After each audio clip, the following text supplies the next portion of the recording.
The Allied forces of Russia and the LDPR are pushing through the defenses of the Ukrainian armed forces, but in recent days did not claim any significant success. The Russian offensive on the city of Slavyansk has stalled. To the north of the city, positional battles continue along the line Malaya-Kamyshovaka, Braskovka, Dolginka. To continue the offensive towards Slavyansk, Russian forces need to regain control of strategic heights south of this line, which are now in the gray zone. Russian assault groups, including members of the Wagner Group, continue to advance near the city of Bakhmut. Fighting continues for control of the village of Kadema, located to the south of the city. The eastern part of the village came under control of Russian forces. However, the Ukrainian forces still hold their stronghold at the dominant height on the western outskirts of the settlement. Meanwhile, in Bakhmut, fighting is still ongoing in the eastern outskirts. The Allied forces apparently won't yet launch the assault on the city, waiting for the advance of their comrades in the southern outskirts and at least a partial encirclement of Bakhmut. Attempts by Allied forces to encircle Ukrainian positions in Avdiivka continue. In the south, DPR forces are heading towards the village of Opytne. Fighting continues to the west of the Donetsk airport.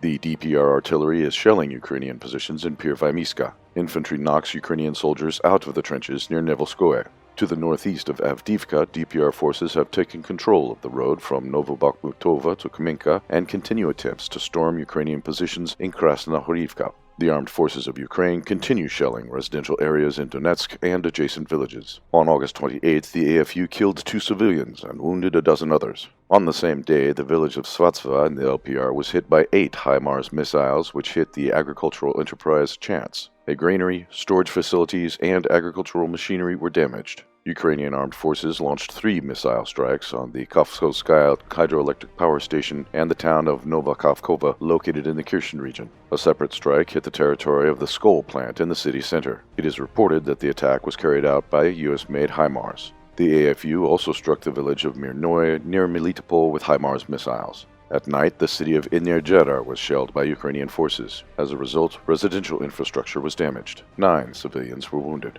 The shelling was apparently an attempt by the Kiev regime to disrupt the visit of IAEA experts to the Zaporizhzhia nuclear power plant, which is located in Energyar. On August 29th, a group of 13 experts, headed by the head of the IAEA, finally went to the Zaporizhzhia nuclear power plant.